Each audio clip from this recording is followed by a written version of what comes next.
Nagagalak na nandito kayo and we believe merong gagawin si Lord sa buhay natin. Amen ba yun? Sino dito may mga ine-expect ka na a-answerin ni Lord yung prayer mo? Amen? Pwede ba nating iangat o itaas ang ating mga kamay ngayong umagang ito? Let us pray. Lord, we believe na patuloy niyo pong imimit lahat ng need ng bawat isa sa amin. Dalangin namin, Lord, ang iyong mga salita ay tumimo sa puso ng bawat isa. Maintindihan namin, Panginoon, at anumang gawa ng kaaway na dyablo ay hindi makapagtatagumpay sa aming mga buhay. Lord, we invite the Holy Spirit continuously sa lugar na ito. Kumilos ka, Lord, maghimala ka. At sa mga merong prayer request, Lord, we believe na meron ka ng ginagawa ngayon pa lang sa kanilang mga buhay, Lord. We thank you and bless you sa lahat ng ito. In Jesus' name. At ang lahat na nag-agree ay magsabi ng Amen and Amen. Malaya po tayo mga kaupo. And welcome po sa Radiance of God's Glory, Global Harvest Church. Kung kayo po yung VIP namin dito, ito po ay isang family, no? At lahat po tayo ngayon ay pwedeng nasa kalagayan na mahirap mamuhay sa Pilipinas dahil marami nagsasabi sa akin recently na, Pastor, bakit ganito sa bahay namin? Ang init-init. Tama ba yun? Siguro minsan kaya seryoso ang mga mukha ng bawat isa sa atin dahil may mga kalagayan tayong minsan na hindi lang natin nababanggit sa iba pero kaya tayo minsan tahimik dahil sa meron tayong mga pinagdadaanan din. Tama po ba yun? But here's the good news kung bakit po tayo nasa church. Alam niyo po ba na ang mga tao daw po na nagbabasa ng Bible or hears about the Bible, meron daw pong 47% na increased mental well-being. Ibig sabihin, pagdating sa kanilang pag-iisip, mas nagiging okay daw ang kanilang pamumuhay. Imagine ninyo, no? Kung merong mga tao na papasok sa church, ibig sabihin, gumaganda yung mood nila.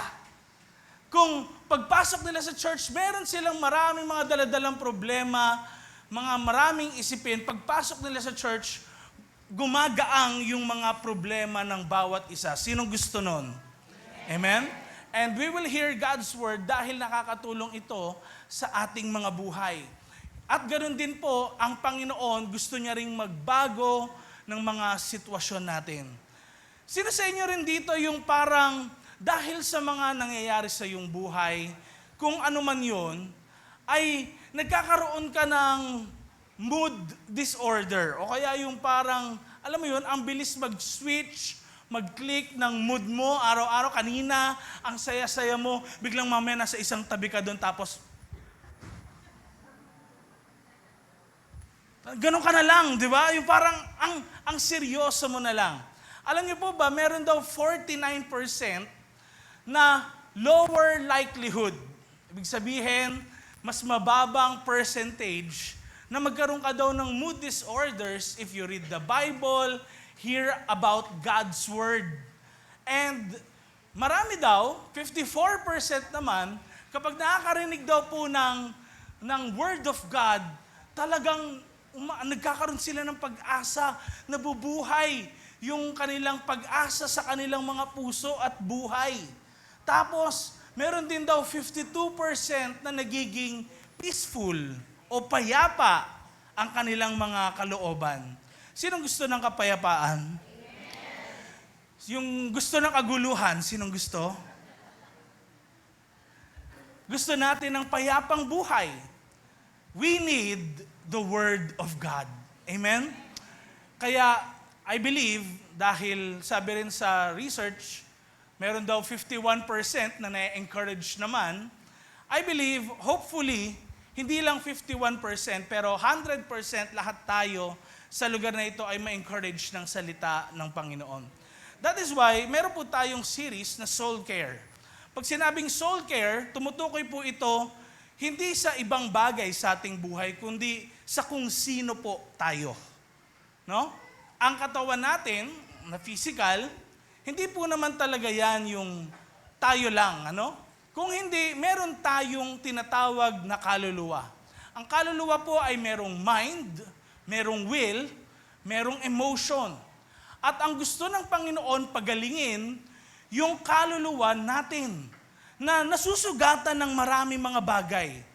Pwedeng nasusugatan ka ng mga disappointments mo, discouragements mo, o kaya nasusugatan ka ng mga failed expectations mo. Sometimes may mga masasakit na salita na nababanggit yung mga tao sa atin, pero sa totoo lang, sometimes hindi naman yung salita yung masakit eh. Ang masakit kung paano nila tayo tratuhin. Kung anong pinaparamdam nila sa atin. Alam niyo ba, nakakita po ako ng dalawang magkaibigan, nag-aasaran. Tuwan-tuwa pa sila. Sabi nila, "Huy, pango!" Sabi naman ng isa, "Uy, kulot!" Ganon, ano? So, nag-aasaran sila sa isa't isa. Yung isa naman sabi, "Huy, 3 bilbil mo." Sabi naman ng isa, "Huy, haba ng baba mo." Aba, mga physical na mga bagay na ganon, pwedeng merong pang-aasar sa isa't isa, pero sa totoo lang, depende po yun, hindi yun nakakasugat sa lahat ng mga tao. Pero ito, kung paano mo ma-feel, maramdaman sa iyong puso, kung paano ka tratuhin, paano ka sabihan ng mga bagay-bagay, doon nagkakaroon ng pagbabago. Kaya merong mga sugat ang ating kaluluwa na hindi natin nakikita. Kaya nung first week po natin ito, next slide, ang ating topic is all about heal your hurting mind. Tapos sunod po ay release your heavy heart. And kailangan po maintindihan natin ang babala na ito sa ating mga buhay. Na pwede pong maranasan ng kahit na sinong Christian ang pagkapagod ng kaluluwa. Take note po, kasama dyan si pastor, kasama dyan si leader, kasama dyan si bishop, kasama dyan kahit sino pang makita nyo na sobrang banal na banal o kaya yung parang Christian na Christian talaga siya sa kanyang pamumuhay. Kasi po, ang pagkapagod ng kaluluwa ay hindi pagkapagod physically. Ang pagkapagod ng kaluluwa ay hindi lang stress. Hindi lang basta emotion, kundi ikaw mismo yun. Kaya ang gusto ng Panginoon, i-restore, manumbalik yung lakas ng kung sino talaga tayo sa ating mga buhay. Paglabas mo, you will feel, o kaya kahit nandito pa lang, you will feel na parang you're a brand new person. Sino na naka-feel na parang minsan, nung nag-share ng gospel sa'yo, tapos tinanggap mo si Jesus sa buhay mo, para kang isang bagong nilalang talaga, ang bago ng pakiramdam mo. Ang gaang ng lahat. Sino nakaranas na ng ganon? Alam niyo po, that same thing, God can do it in our lives. Just as He washed us, nilinis niya tayo sa ating mga kasalanan, ganon din naman, ang ating Panginoong Diyos, pwede niya tayong pagalingin sa ating mga sugat. Sabihin mo sa katabi mo, pwede kang pagalingin ng Panginoon. Alam niyo po, merong isang tao sa Bible na kung saan ang dami niya pong mga taong nililid papunta sa Promised Land. Walang iba kundi si Moses. Si Moses ay kilalang-kilala naman ho natin. Kilala niyo po ba si Moses? Di ba siya yung naghati ng dagat? No? Si Moses yon. Hindi po si Noah, ha? Okay? Ngayon, si Moses po, naglilid siya ng mga tao to the Promised Land. Next slide, please. At alam niyo po, sa paglilid niya sa mga tao sa Promised Land, talagang maraming reklamo yung mga tao sa kanya. Ginagawa naman niya yung best niya kay Lord, pero ganun pa rin. Yung alam niyo na yun, yung parang ginagawa mo naman yung best para sa pamilya mo, pero nagrereklamo pa rin sila sa'yo. Yung bang ginagawa mo minsan, yung talagang abot ng makakaya mo para sa isang tao, pero hindi nila na-appreciate. Alam niyo po, isa yan sa mga naranasan ni Moses sa Bible, kung kaya mayroon tayong mga siguro nababanggit sa Panginoon o laman ng damdamin natin na makaka-relate tayo kay Moses din. Tingnan niyo po ano, pagdating po, next slide please, ng Book of Numbers chapter 11, verses 14 to 15, ang sabi niya sa Panginoon, tingnan niyo po hindi ko kayang mag-isa ang mga problema ng mga taong ito. Sobrang bigat nito para sa akin. Kung ganyan rin lang ang trato mo sa akin, parang awa mo na. Huwag mo na akong pahirapan. Patayin niyo na lang po ako ngayon. Tingnan niyo, no? Akala kasi natin, parang ang mga leaders lagi sa Bible, ang lalakas, kaya nila yan. Lahat ng problema. Pero pag binasa natin kung paano sila, katulad ni Moses, oo, great leader siya, pero nakakaranas din siya ng exhaustion. Nakakaranas din siya ng pagkapagod. Biruin nyo, mas matindi pa sila sa Pilipinas nung time na yan. Dahil nasa gitna ho sila ng disyerto.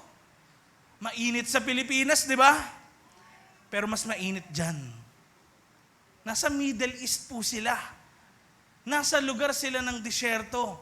Kaya naghalo-halo na, isipin nyo na lang. Yung init ng panahon, sabi nga ng mga bata sa Batangas, kabanas. Yung kabanas pala sa kanila, kainit. Mainit na yung panahon, mainit pa ulo ng mga tao, no? Mainit pa yung damdamin nila, galit na galit kay Moses. At si Moses ngayon, nauubos unti-unti. Alam niyo po, meron pa sa Bible, isang prophet, si Jeremiah. Si Jeremiah po, next slide, ay tinagurian na weeping prophet in the Bible. Hindi ba kapag ikaw ay messenger ng Panginoon, di ba dapat puno ka ng pag-asa, dapat talagang powerful ka, nakikita ng mga tao na talagang above ka sa iba, na ma-encourage ang mga tao sa iyo. Napaka-interesting, pag tayo naman nagbasa ng story ni Jeremiah, nagbasa ng libro niya sa Book of Jeremiah, hindi siya yung ine-expect natin na klase ng man of God. Alam niyo po, nagbabanggit siya ng mga bagay na para sa atin, siguro, parang di mo dapat sabihin yan. Pero sa totoo lang, if we read the Bible, makaka-relate tayo sa maraming mga stories. At makikita natin kung paano ba kumilos si Lord sa buhay nila. Paano sila inangat ni Lord sa pagkakataon ng buhay nila na yon at nilabas sila doon. Tingnan niyo po, sabi ni Jeremiah sa Jeremiah chapter 20, verses 14 and 18. Tingnan niyo, sabi niya, sumpain ang araw na pinanganak ako. Huwag niyong ituring na masaya ang araw na sinilang ako ng nanay ko. Pero niyo, ba't niya sasabihin yung mga bagay na yon? Sa sobrang kalungkutan talaga ng puso ni Jeremiah. Sabi niya pa, verse 18, bakit pa ako pinanganak? Kung puro paghihirap, kalungkutan, at kahihiyan lang ang aabutin ko sa buong buhay ko. For some of us, mga kapatid, pwedeng, hindi, akala natin parang tayo lang mag-isa, tayo lang nakakaranas ng mga pagsubok sa ating mga buhay, na parang tayo na lang yung nag-iisa. Alam niyo po, marami ring mga tao throughout the years, and katulad ni Jeremiah, na nakakaranas ng mga bagay na yun, na parang nag-iisa lang sila. Pero if you will read continuously ang Book of Jeremiah, makikita niyo po na nagbago rin yung mood ni Jeremiah. Amen? Kasi kasama niya ang Panginoon sa journey na yon. At meron tayong pag-uusapan ngayon, walang iba kundi si Prophet Elijah. Last week, nalaman natin, grabe pala yung nangyari, no? Ito palang taong ito ay nagpapababa po ng apoy mula sa langit. Wow! sumusunod yung presence ni God talaga. And nagpapakita ang Panginoong Diyos ng mga tanda at himala through this man. Alam niyo po, kakaiba to, kasi si Elijah po yung isa sa mga hinahangaan ng maraming mga believers dahil sa kapag siya ay kumikilos, gumagalaw, nakikipag-usap sa mga tao, talaga pong sumusunod yung kapangyarihan ng Panginoon na talagang sumasama sa kanya, no? At alam niyo po, meron siyang malapit na relasyon sa Diyos. Pero hindi porket malapit ang relasyon niya sa Diyos, hindi na siya makakaranas ng pagkapagod ng kaluluwa. Si Jeremiah rin po ay napapagod. Sabi mo sa katabi mo, katulad mo, katulad ko. At meron tayong 3 bagay po na dapat matutunan sa 1 Kings chapter 18 to 19. Alam na natin na ang story po ng 1 Kings chapter 18, hinahamon ng mga tagapaglingkod ni Baal, yung God, small g, noon sa Israel, ang one true God, ang totoong Diyos. At si Elijah, sumama siya dun sa paligsahan na yun. Ang sino man makapagpababa ng apoy mula sa langit. Hindi yung hindi yung merong maglalagay ng gas tapos umapoy na. Talagang dapat makikita nila may bababang apoy mula sa langit at tutupukin yung altar, yung kanilang offering. Sila yung may totoong Diyos. Alam niyo po, sa madaling salita, nangyari nga na hindi po tinupok o walang bumabang apoy mula sa langit sa altar ng mga Baal worshippers. Ang meron nangyari ay alam niyo po kung ano? Kay Elijah na altar. Doon bumaba ang apoy ng Panginoon. Pero pagkatapos po noon, nagalit si Jezebel, yung asawa ng hari, sabi patayin niyo si Elijah. Inutusan na ganun. Si Elijah nung nalaman niya yun, alam niyo po, natakot siya. Hindi siya natakot sa mga Baal worshippers, natakot siya dun sa threat ng reyna at that time. Ito yung una sa mga dapat nating malaman na matutunan sa 1 Kings chapter 18 to 19. Na hindi daw dapat natin pansinin yung mga warning signs. Huwag natin isantabi yung mga babala. May mga pag-iingat din tayong dapat gawin bilang mga tagasunod ng Panginoong Jesus. Amen? Kailangan mag-ingat ka din. Sabi mo sa katabi mo, mag-ingat ka. Bakit natin kailangan mag-ingat? Tingnan niyo po, ang sabi sa verse 3, natakot si Elijah, kaya umalis siya para iligtas ang sarili. Pumunta siya sa Beersheba sa Judah, iniwan niya doon ang servant niya. Tingnan niya, iniwan niya ang servant niya. Gusto niyang mapag-isa. Pagdating ng verse 4, tingnan niyo sabi, pero si Elijah, mag-isang tumuloy, buong maghapon, saan siya po papunta? Sa desert. Pagdating niya doon, umupo siya sa ilalim ng isang punong maliit na tumutubo sa desert. Gusto na niyang mamatay at sinabi, tama na, Lord, kunin mo na ako ngayon. Mas mabuti pang mamatay na ako. Tingnan niyo, no? Yung mga tao na kung saan meron talagang matinding kalungkutang nararanasan at pinagdadaanan, ang laging naisip na solusyon ay sila ay mamatay. Pero sa totoo lang, yan po ay bunga ng pagkapagod ng ating mga kaluluwa. Kasi sa totoo lang, pag tinignan na lang natin yung buhay na ito, sa totoo lang ang sarap din naman mamuhay. Tama ho ba? Dahil merong tayong buhay na maitutulong natin sa iba. Meron din gusto nating magpagamit sa Panginoon, malakas pa tayo, Gusto nating mabuhay. Gusto na natin ma-enjoy ang lahat ng meron dito sa mundo. Pwede kang kumain, pumunta ng ibang bansa, mag-tour sa Pilipinas, pumunta sa mga malls na malalaki, bumili ng gusto mong mga bagay, mag-enjoy kasama mga kaibigan. Masaya rin naman ang buhay talaga. Pero kapag meron kang pinagdadaanan sa iyong kaluluwa, medyo mabigat. At ang feeling mo lagi, mag-isa ka. Gusto mo rin lumabas o mapag-isa dahil pagod ka.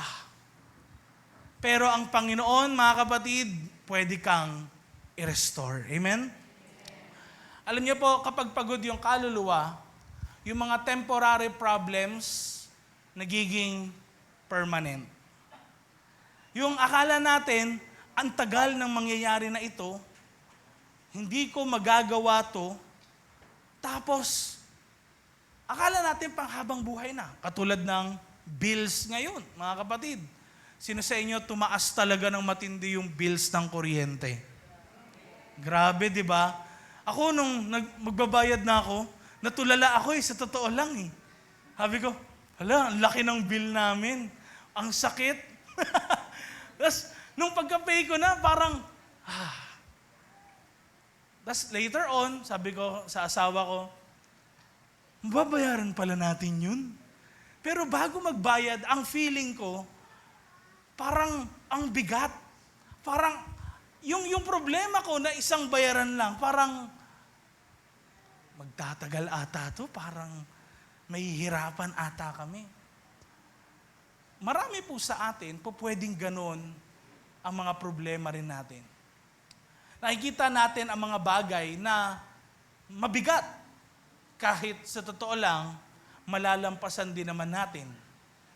Biruin nyo na lang po, pag tinignan natin ang mga taon sa ating mga buhay, may mga pagkakataon na napaka-imposible na, pero hanggang dito, nakatayo pa rin tayo, nabubuhay pa din tayo, dinadala tayo ng Panginoon sa panahon na ito, na kung saan nag-supply siya, nung unang mga panahon na akala natin, parang wala na tayong pag-asa. Katulad na lang ho ng pandemya.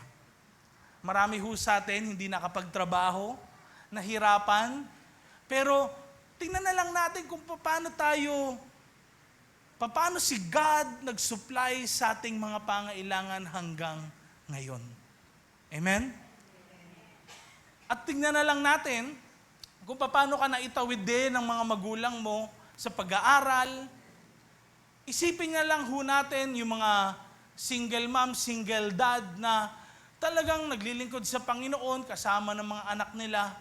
Tapos, alam niyo yun, nahihirapan din sila buhayin yung mga anak nila kahit mag-isa sila.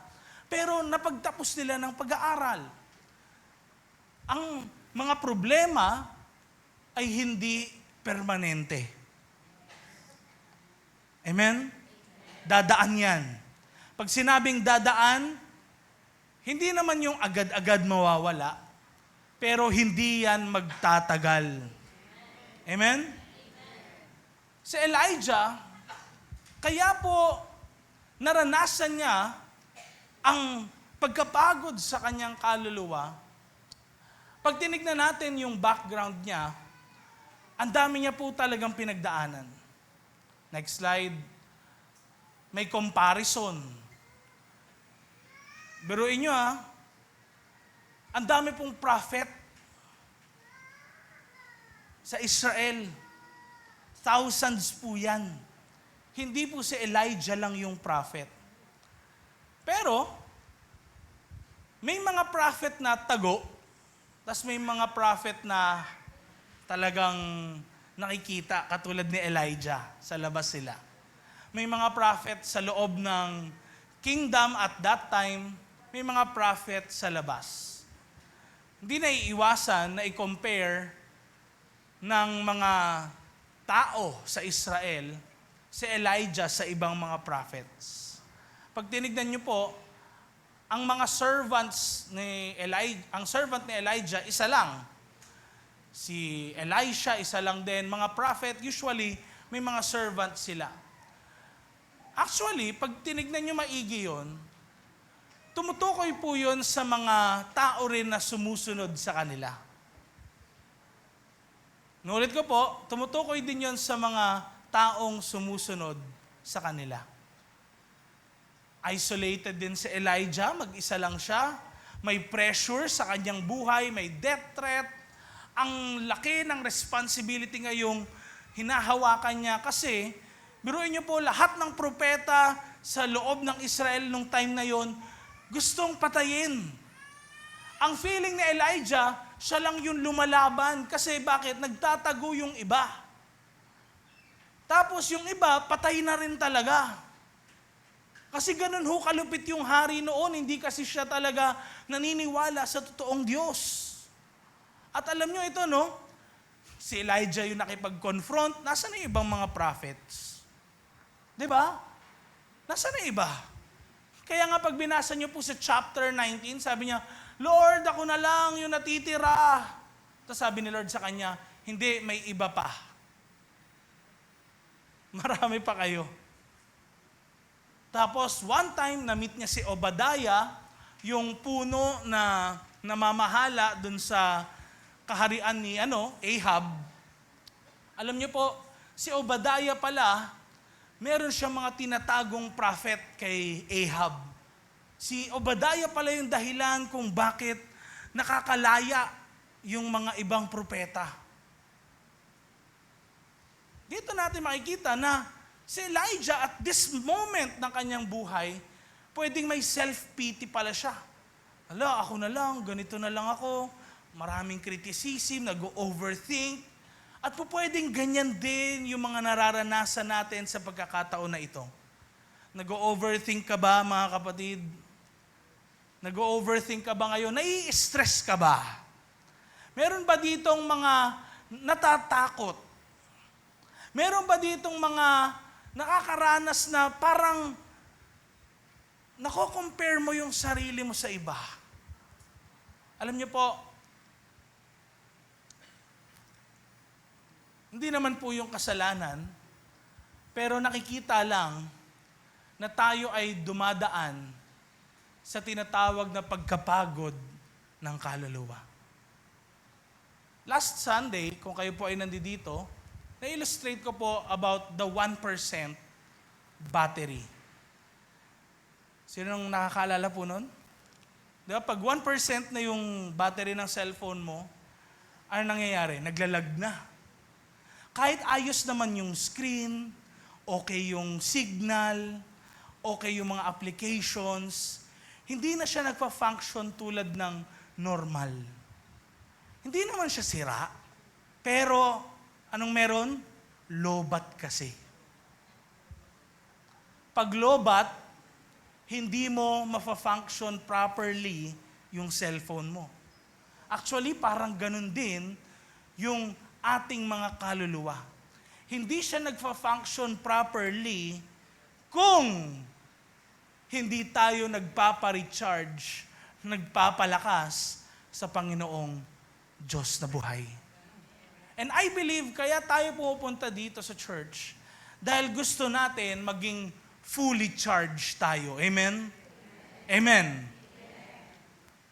Now, pagdating po ng verse 5 sa 1 Kings chapter 19, ang sabi, humiga si Elijah, nakatulog sa ilalim ng puno. Sabi mo sa katabi mo, kapatid, wala ka sa ilalim ng puno, kaya wag kang matutulog. Ano? Si Elijah lang yon, ha? Magulat ka. Pag nakatulog ka, tinan nyo nakalagay dito. Tapos, biglang may angel na humawak sa kanya. No? At ang sinabi, wow, ito yung isa actually sa mga favorite Bible verses ko. Dahil bakit? Tingnan nyo, no? Yung nakatulog ka, sarap ng tulog mo, nagre-recharge ka ng lakas mo, tapos, biglang sabi na lang sa'yo, gising ka na, kain na. Sinong gusto ng ganon, di ba? Yung gigisingin ka na lang para kumain. Alam niyo po, Huwag natin i-blame yung mga ibang mga tao na minsan nabubungangaan siguro ng iba sa atin, nasabihan natin na, ano ba yan? Ayaw mo bumangon. Bumangon ka naman. Pero sa totoo lang, baka hindi natin napapansin kaya sila ganon dahil sa hindi sila lang physically exhausted, kundi pwedeng yung kaluluwa rin talaga nila maraming pinagdadaanan. May kilala po kaming mga tulog ng tulog talaga madalas. Alam niyo po, talagang meron silang mga maraming bigatin sa kanilang mga buhay. Kaya wag natin kaagad isipin na negatibo kaagad yung bagay na yon. Alam niyo po, hindi natin kasi alam yung pinagdadaanan ng bawat isa. Lalo na kung miyembro yan ng pamilya natin, it is time na magbago yung perspective natin, yung pag-iisip natin sa kanila. Kung sila ay napapansin natin na parang si Elijah to aba, tutulog na lang lagi. Isipin na lang ho natin na po pwedeng meron talaga silang pinagdadaanang mahigpit na bagay sa kanilang mga buhay.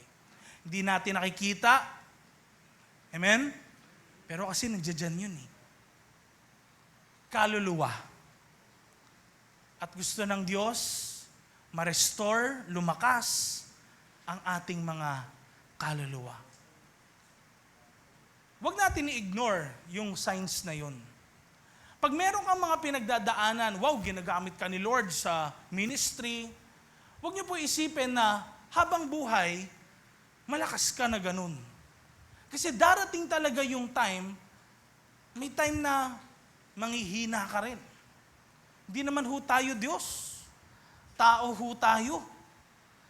Nasasaktan din, di ba? Amen? Napapagod din. Pero ang kagandahan nito sa nakita ko kay Elijah, next slide please, pangalawang matututunan natin ay concern ang Diyos sa atin.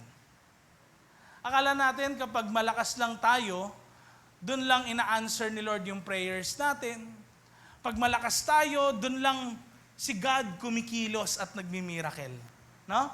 Akala natin ganun, yung kapag active ka, dun lang talaga yung merong pagkilos ang Panginoon. Nakakalimutan natin na concerned si God sa atin sa lahat ng pagkakataon, sa lahat ng sitwasyon ng ating mga buhay. Sabi mo nga sa katabi mo yon, concerned si God sa'yo. Come on, sabihin mo sa katabi mo, may pakialam ang Diyos sa'yo. Amen? At makikita natin yon sa buhay ni Elijah. Dito ko po nakita sa verse 6, yung unang burger. Kaya kung meron magtatayo ng burger dyan, pwede niyong lagay, Elijah's Burger. Di ba? Pwedeng ganon. Tignan niyo nakalagay. Tumingin siya, dun sa angel, at nakita sa ulanan niya na may ano daw? Tinapay na niluto sa mainit na bato. Aba, parang ano pa to, no? Kakaiba, no? Yung sa Japanese na ano. Aba, ganun pa. Wagyu siguro yung beef niyan, ano? At isang lagayan na may tubig. Kumain siya at uminom, tapos natulog ulit. Next slide. Alam niyo po, baka yun yung nakakalimutan talaga natin. Tayo ay tao, hindi robot. Nasasaktan din, napapagod. Kaya may time, kung inakala po natin na ang mga pastor parang all-powerful, nagkakamali tayo. Nasasaktan din po kami. Amen ba, Bishop, tsaka Rev? Nasaktan din kami. Napapagod din ho kami. Mga leaders ho natin dito, ministry workers, amen? Kaway-kaway nga, mga ministry workers dito, napapagod din tayo. Tao din talaga tayo. Pero katulad ni Elijah, pwede tayong i-restore ng Panginoon. God will provide the restoration. Now, baka rin ho nakakalimutan natin na may time Kapag halimbawa, akala kasi natin nakapagpahinga na kagad. Isang beses lang, saglit lang. Tas okay na. Doon ho tayo nagkakamali. Kaya ho kanina, narinig nyo sabi dito ni Tita Bang sa unahan, na-encourage niya kayo, sumama kayo sa prayer. Bakit? Kasi po, every time we attend the services, may word si God. Kapag hini-hear natin yung word ni God, lagi tayong nare-recharge. Amen? Kaya minsan, ganito, no? Akala natin, parang optional lang yung prayer meeting. Sa totoo lang po, hindi naman talaga dapat optional yun. Lahat tayo po talaga dapat makadalo ng prayer meeting. Hindi naman po namin kayo pinipilit, pero ganun na nga. Dahil bakit? Ito no, kung kanina pinakita ko po sa inyo percentage, di ba? Every time daw nakakapagbasa yung mga tao, nakakapakinig ng Word of God, ano nangyayari? Gumaganda yung mood nila. Yung mental health nila umu-okay. Kung mas lagi ka nakakadalo, mas lagi ka nakakarinig ng Word of God, then lagi kang fully charged. Amen? Sometimes kasi ganito rin naman. Tignan nyo na lang sa cellphone nyo. Pag ginamit mo yan ng ginamit sa loob ng isang araw, 3 hours lang, minsan, ubus na kaagad yung battery. Tama ho ba? Kung gagamitin ka ni Lord ng Monday sa work mo, ubus kaagad yung battery. Kailangan Tuesday mag-recharge ka sa Panginoon. Kaya for some people, no, ang akala nila, optional lang yung ibang mga services. Sa totoo lang po, ina-encourage natin lahat. Kasi bakit? Nare-recognize natin tao tayo. The believers sa New Testament, alam niyo po, lagi nga sila nung may gathering eh. Hindi pa nga natin sila nagagayang araw-araw eh. Pero wala nagrereklamo sa kanilang, lagi kan lang nasa church. Pero alam nila, tao lang din ako eh. Pwede akong maubos, mapagod, masaktan. Pero God cares for us. Kaya kailangang lumapit tayo sa Kanya. Kasi yung charger hindi lalapit sa cellphone. Parang ganun din tayo. Nandiyan naman si God eh. Tayo minsan yung lumalayo. Kaya dapat lumapit tayo sa Panginoon. Mga kapatid, tignan nyo na lang Pagdating ng verse 7, bumalik daw ulit yung angel kay Elijah. Ginising siya. Bakit? Ano nangyari kay Elijah? Nakatulog ulit pagkatapos kumain. Ayos Problema dito sa atin sa church, gising lang magagawa natin kapag nakatulog kayo, no? Yung pagkain, sagot nyo na yon. Ang sabi, bumangon ka at kumain. Baka maging mahirap para sa iyo ang paglalakbay. Now, at that time, bakit saan ba pupunta si Elijah nung time na ito? Pupunta po siya sa Mount Sinai nung time na ito.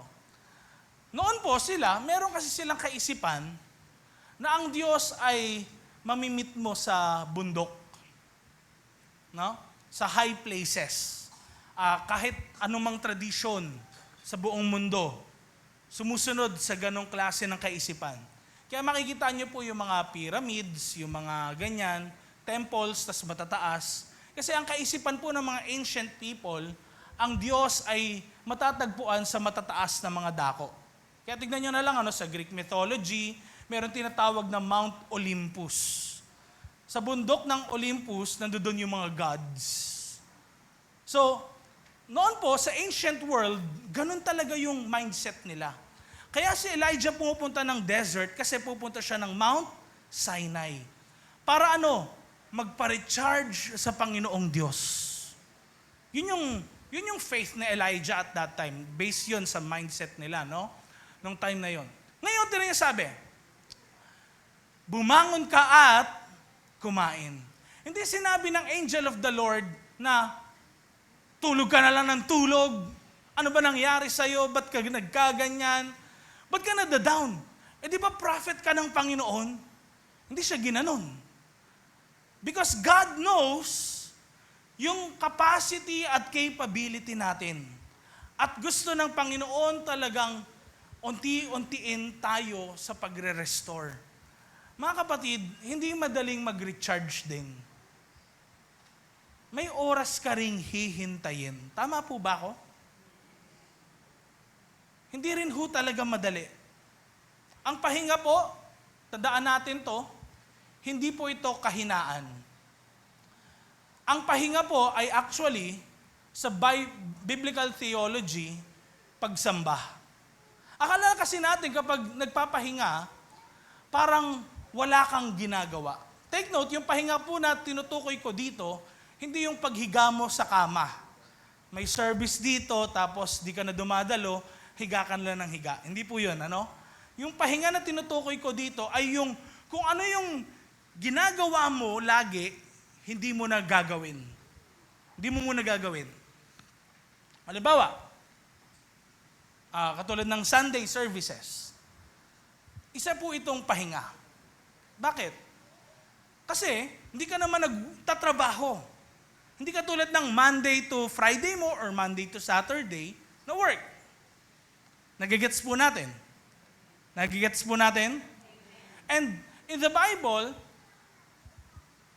the Lord, lagi niya sinasabi sa mga Israelites, huwag niyo kakalimutan yung Sabbath, yung rest day. Dahil bakit? Para kay God yun. Because God knows, hindi magpapatuloy yung creation kung walang pahinga. Ganun din ikaw. Kung inaabuso mo yung katawan mo, aba, pwedeng may mangyaring di maganda sa buhay mo.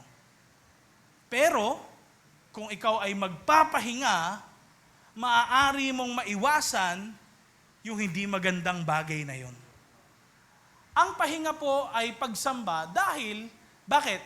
Hinahayaan natin ang Diyos na punuin ulit tayo. Amen ba? Amen. Kaya natin din sinasamba si God kasi alam natin, siya lang yung makakatulong sa atin. Siya lang yung makakapagpapuno ng ating buhay. Amen? Kaya sa pagsamba natin sa Panginoon every Sunday, nagpapapuno tayo sa Kanya. And nawa, wag lang po kayo dumalo kapag Sunday. Tapos pagdating ng Monday pa lang, parang lobat ka na. Kaya pagdating ng Sunday minsan, parang ang hirap, parang babangon ba ako? Pupunta ba ako ng church o hindi? Sometimes tuloy naiisip natin yun dahil bakit? Naubos ka kasi. And we need the fellowship sa iba pang mga believers. We need na dumalo ng connect group.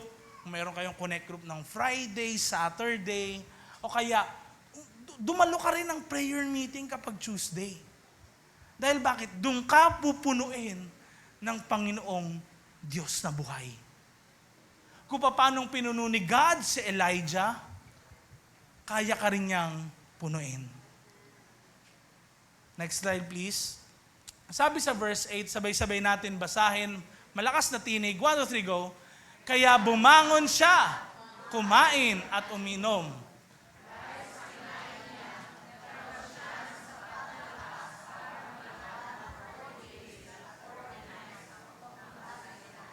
Ang banal na bundok ng Diyos.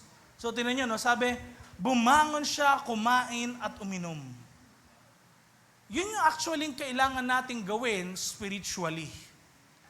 Mga kapatid, nuulit ko po sa inyo, kaya tayo nauuhaw din, kaya napapagod ang ating mga kaluluwa, dahil sa maaaring kulang din tayo ng pagkauhaw sa Panginoong Diyos na buhay.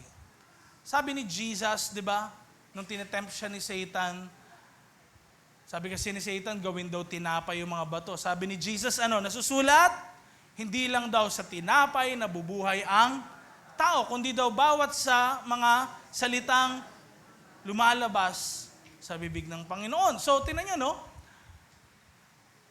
Kung yung tinapay nakakapagpabigay ng lakas sa ating mga physical na katawan, ang salita ng Panginoon, ito naman yung nakakapagpalakas sa ating mga espiritu, sa ating mga kaluluwa. Amen? Amen. Kaya po, next slide, ang restoration process po na binibigay ni God sa bawat isa sa atin, hindi po ito yung agad-agad. It takes time. Kaya, may time na ganito, no? Attend ba ako ng linggo? Hindi, attend ako. Tuesday, parang tinatamad ako, meron daw kaming ganito, meron ganyan eh. Doon na lang ako pupunta. Hindi, magbabago ako, kailangan. Sabi ni pastor, dadalo rin ako. Tuesday, dadalo ako. Diyan ka ng Tuesday. Sunday na naman. Pahirapan na naman. Nahihirapan ka hanggang sa maging routine mo na yung buhay na yun. Pag nasanay ka na dumadalo, amen, unti-unti ka nang nire-restore ng Panginoon. Magpa-recharge tayo sa Panginoon. Katulad ni Elijah. Sabi nga sa Psalm chapter 23, verses 1 to 3, Psalm of David po ito, mga kapatid. Sabi ni David, "The Lord is my shepherd. I shall not want. He makes me lie down in green pastures. He leads me beside still waters. He restores my soul. He leads me in right paths for His name's sake." Take note yung verse 3 na yan, nakalagay, ano po? Sabay-sabay natin basahin. 1, 2, 3, go. He restores my soul. Napapagod tayo talaga. Yun yung reality. Kailangan tanggapin natin yun na napapagod tayo. Pero, kailangan din natin tanggapin na ang Diyos who is our shepherd ay nagpapanumbalik ng ating lakas. Siya yung pag-asa natin. Siya yung nagre-restore ng ating mga buhay. At hindi natapos doon, tinan yung nakalagay, He leads me, ginagabayan niya ako sa tamang daan. Yung tamang gagawin, lilid ka ni Lord doon. Pero kailangan i-restore ka muna niya. Take note ha, kailangan i-restore ka muna niya. Alam niyo po, kung halimbawa, may sira yung gulong ng sasakyan, kahit po gusto mong dumaan sa gusto mong daanan, may hirapan kang dumaan. Dahil sa sira yung gulong, o kaya may sira yung, yung isang part ng sasakyan, may hirapan kang dumaan. Kahit right yung path. Pero, if you want to be restored, dadalhin ka ni Lord sa path na yun. Kahit din mahirap pa yung path na yun, kahit tinatawag ding valley of the shadow of death, pwede mong madaanan yung bagay na yun. Dahil bakit? Kasama mo si God. At yun yung kailangan natin. Na maramdaman natin, maranasan natin ang pagsama ng Diyos. Pangatlong bagay po na dapat nating matutunan sa 1 Kings chapter 19, 18 to 19, ay ganito. Hindi po lahat ng pagpapagaling ng Diyos ay dramatic. Paanong dramatic, pastor? Hindi po Ang pagpapagaling ng Diyos, yung kailangan papatungan ka pa ni pastor ng kamay para ka gumaling. O kaya, kailangan may prophecy si God sa'yo para ka ma-restore. Hindi po. Hindi kailangan ng mga bagay na yun. Lalong hindi rin po kailangan na may bumaba pang apoy mula sa langit para lumakas ka ulit. Amen? Hindi po yung mga bagay na yun. Sometimes, sa tahimik lang, walang iba nagsasalita. Pwedeng ikaw lang mag-isa, pero si God pwedeng kumilos. Nulit ko po, si God pwedeng kumilos. Tingnan niyo sabi dito ngayon. Next slide please.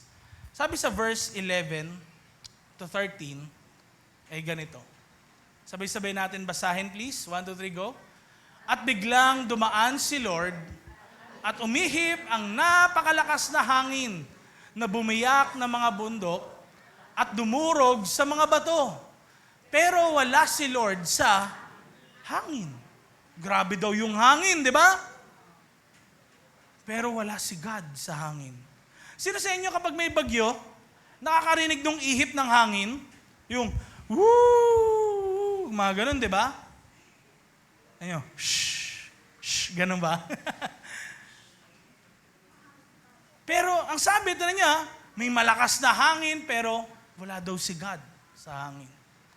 Pagkatapos ng hangin, ano nangyari? Lumindol. Sabay-sabay natin basahin, pero wala si Lord sa lindol. Nasaan kaya si Lord?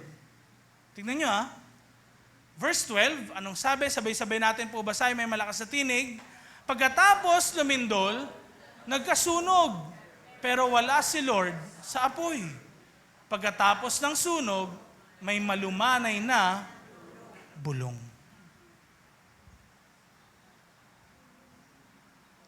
Sino sa inyo nakarinig na ng bulong?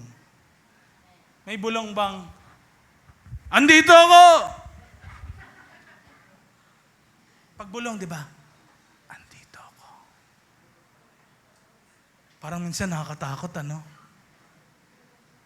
Pero, sometimes si God, pag kumilos, tahimik. Ina-expect natin, chapter 18, nagpakita si God ng kapangyarihan niya na siya yung totoong Diyos. Ano po nangyari? May bumaba mula sa langit na apoy. Chapter 18, di ba? And some people, nagsasabi na, yung apoy na yun, it symbolizes yung presence ng Panginoon na nandoon, ang presence ni God. Pero this time, chapter 19, verse 12, ano sabi? Sabi wala si Lord sa apoy. Akala natin, pag kumilos si God, parang dapat lagi may iiyak, may sisigaw ng malakas, kailangan kikilabutan ka, tataas lahat ng balahibo mo. This time, kay Elijah, hindi ganun. Paano kumilos si Lord? Paano kumilos si Lord? Bulong. Ganon din si God, pwede siyang bumulong sa ating mga buhay ngayong umagang ito. Amen? Pwedeng walang ang luha. Pwedeng walang ang malakas na prayer. Walang ritual tayong gagawin. Pero pwedeng maramdaman mo yung presensya ng Diyos sa tahimik ng pagkakataon.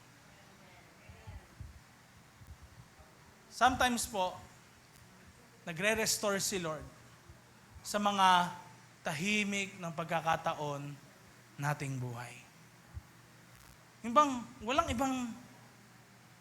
kang sasabihin. Nayaan mo lang siya. Yung mabigat mong puso, mararamdaman mo, unti-unting gumagaang. Yung pagod mong kaluluwa, unti-unting lumalakas.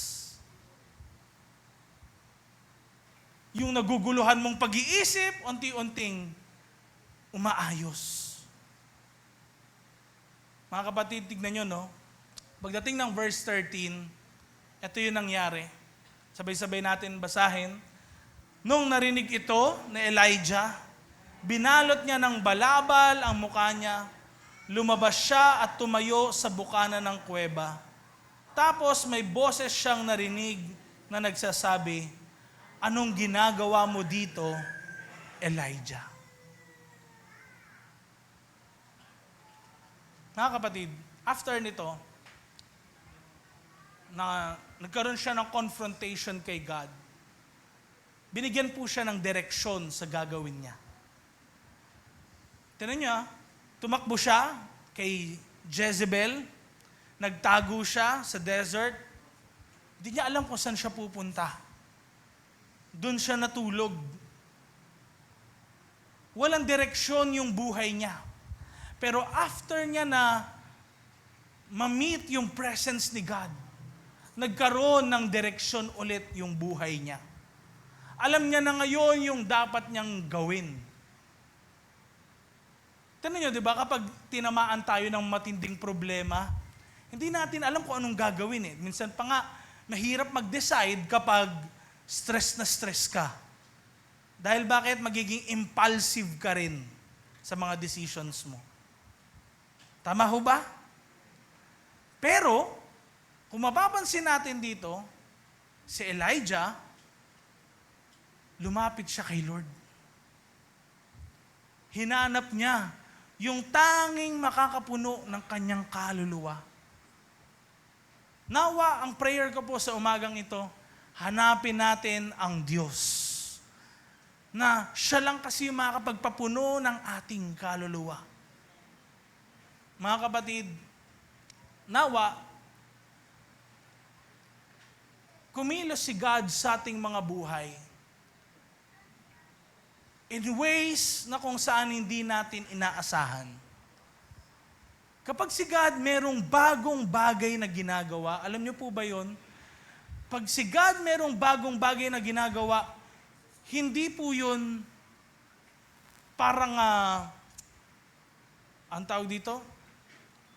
Ibig sabihin lang nun sa buhay ng bawat isa sa atin, may mga iba siyang klase ng pag-move sa ating mga buhay na hindi natin na-expect. Kung paano si God nagmi-miracle sa New Testament, si Jesus Christ, kapag tinignan niyo po, every single miracle na ginawa ni Jesus, wala pong naulit. Walang naulit na klase ng miracle. Ganon din sa ating buhay. If we are asking God, Lord, gumawa ka naman ng bago sa akin. Kasi yung dati, parang wala ring nangyari. Parang eto na naman ako. Si God talaga meron siyang ibang gagawin sa buhay mo. And it will be something na hindi mo ina-expect. Kasi si Elijah, sa chapter 18, grabe, bumaba yung apoy mula sa langit, tapos nakita ng lahat ng mga tao na nandoon yung presensya ng Panginoon. Pero nung mag-isa na lang si Elijah, wala pala si God sa apoy. Kahit sa tahimik pala na pagkakataon ng buhay ni Elijah, nandoon pala ang Diyos. Sa atin din, kapag feeling natin mag-isa tayo, huwag nating isiping mag-isa lang tayo. Kasi nandoon ang Diyos. Mag-isa ka sa CR, doon ka umiiyak. Mag-isa ka sa kwarto, doon ka umiiyak. Huwag mong isipin na mag-isa ka lang talaga. Kasi nandoon ang Diyos. At pwede si God mag-restore. Next slide please. Ang restoration po, hindi yun para umokay lang yung pakiramdam natin. Para din po magawa natin yung calling or assignment ng Panginoon sa ating mga buhay. Ang calling or assignment ni God pwedeng tungkol sa pamilya mo, maalagaan mong maigi ang mga anak mo, ang asawa mo. Pwedeng ang calling or assignment sa iyo ni God, magpagamit ka sa ministry, magpagamit ka sa pagko-connect group, or ang calling sa iyo ni God, makapag-invite ka ng mga tao sa church. Ang calling sa iyo ni God, makapag-support ka rin sa church o kaya sa members ng family mo. Pwedeng ang calling sa iyo ni God, maging doktor ka, engineer sa profession mo at makapag-win ka rin ng mga tao sa Panginoon. Pero pwedeng natigil yun, yung mga bagay na yun.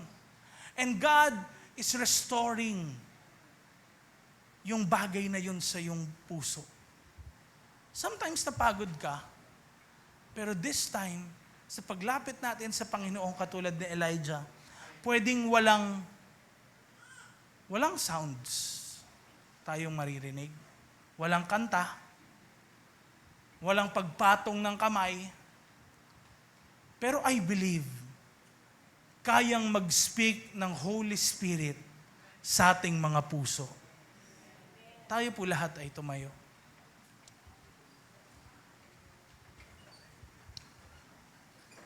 Tayo po ay pumikit. At inaanyayahan ko po kayo. Sama-sama tayong lumapit sa Panginoon. Huwag mo muna pansinin yung katabi mo, asawa mo o kasama mo dyan ngayon. Ba't hindi sa umagang ito, lumapit ka sa Panginoon? Hanapin mo siya.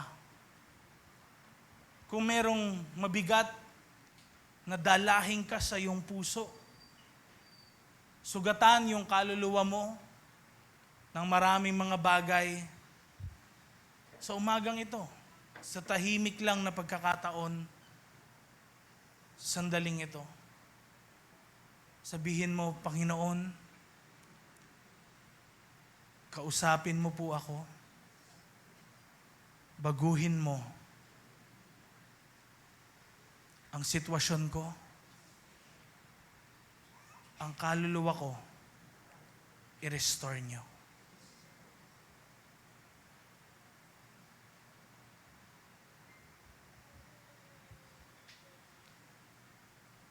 Come on, sa panandalian pong silence na ito, hayaan natin si God mangusap sa ating mga puso.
Kapatid,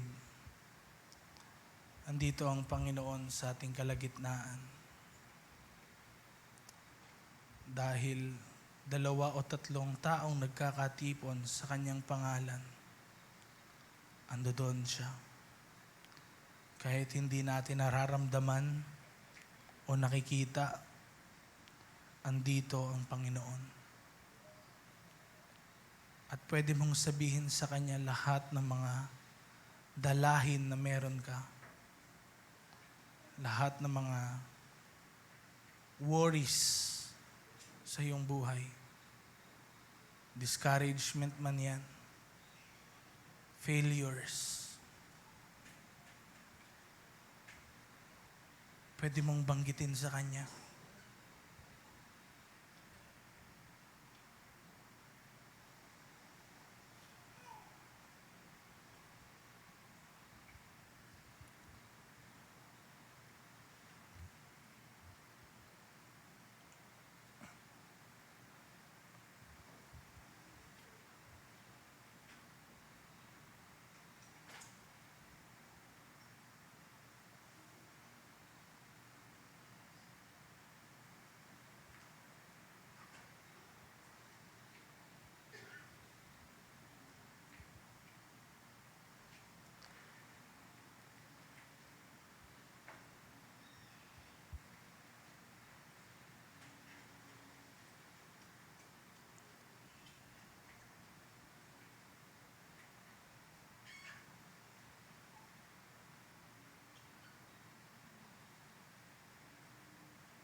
Lord, we thank you. Dahil sa maingay na mundong ito, ingay ng social media, daming problema sa trabaho, sa pamilya, madaming mga expectations sa aming mga buhay. Sometimes, nawawalan kami ng kapayapaan. Salamat, Lord, dahil sa umagang ito, nagbibigay ka sa amin ng kapayapaang nagmumula sa iyo. Lord, alam namin may ginagawa ka sa buhay ng bawat isa at hindi ka patapos sa aming mga buhay. Lord, sa pag-uwi ng bawat isa, dalangin ko po, dalhin nila yung kapayapaang nagmumula sa iyo. Ang Diyos ni Elijah ay amiring Diyos. Kung anong ginawa nyo noon na pagbabago, pagre-restore kay Elijah, Lord, alam namin, kaya nyo rin kaming i-restore ngayon. Salamat po, Panginoon, sa pagkakataon na ito na binigay niyo sa amin to receive your word. Na hindi pala kami mag-isa, Panginoon. Hindi namin kailangang dalhin yung mga bigatin, yung mga problema na mag-isa. Dahil kasama ka namin. Lord, pag uwi ng bawat isa, dalangin namin yung kapangyarihan nyo, yung sumama sa amin, na kahit anumang mga discouragements na dumating, negative thoughts, hindi magtatagumpay ang mga bagay na ito sa aming mga buhay. At tanging, Lord, yung pag-asa na nagmumula sa inyo, yung aming mararanasan. Lord, talangin namin, ma-receive ng bawat isa yung kapayapaan na yan, yung kapahingahan na yan sa inyong presensya. At nawa, Lord, makasama rin namin ang bawat isa sa iba pa naming mga services, katulad ng prayer meeting. In Jesus' name, amen and amen.